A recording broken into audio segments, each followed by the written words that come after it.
Colorado Republicans gathered their candidates today to outline their promises to voters.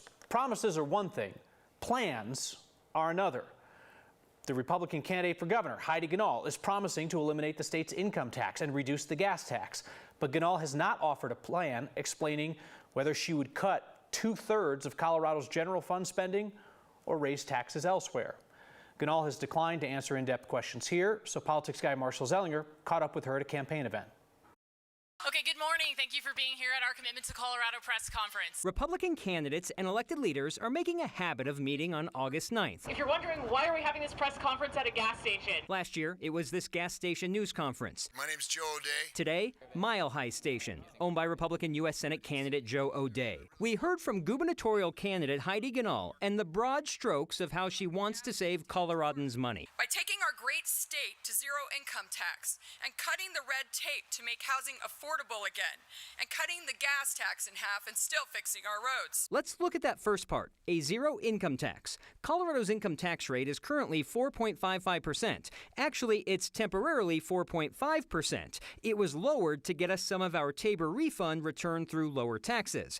Ganahl wants this number to be zero. What's getting cut, or where's the money coming from? So, Marshall, my intention is to put more money back into the pockets of the people of Colorado. One of the ways we can do that is take us to zero income tax. We can do it at about 1% a year over my first term, a little bit more than that if you average it out. That's how Ganahl wants to do it, but she does not say what gets cut or where other money comes from. Here's why we're asking that. In 2020 and 21, income taxes brought in nearly $10 billion for the general fund. That's the pot of money state lawmakers get to divvy up. Income taxes made up 2/3 of that general fund pot. And that money gets spent on areas like K through 12, healthcare, human services, corrections, higher education, courts, and public safety. And another $875 million from income taxes got sent directly to K through 12. The 5 top performing economies in states across the United States are zero income tax states.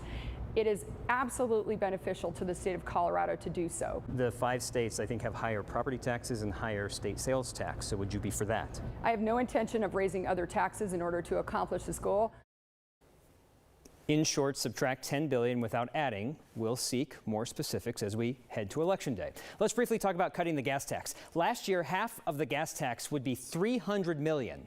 That money goes to CDOT for highways, county roads, city streets, and Colorado State Patrol. And when I asked, how do you cut half and still fund all of that, she brought up the law that created that gas fee that will come into effect after the election and the fee for delivery and ride shares. And I asked if you're going to keep those delivery and ride share fees because she doesn't think people know where that money really goes. And we've reported here, it doesn't all go to roads. Yeah. I asked her, are you going to keep that money for roads? She said, we'll see as we move forward. So I'm still trying to get my mind around the idea of getting rid of 2/3 of the general fund revenue to fund the state for like basic functions like schools and healthcare and things like that, but not raising any other revenue. So that's cuts to what we do, but she won't specify what they are. She mentioned, which she has before, fraud and misuse from the current government. Okay. But without the specifics of what those are. I'd like to know those, because if there are billions of dollars like that being fraudulently used and misused, that could be the money, but we don't know what that is if that exists. All right.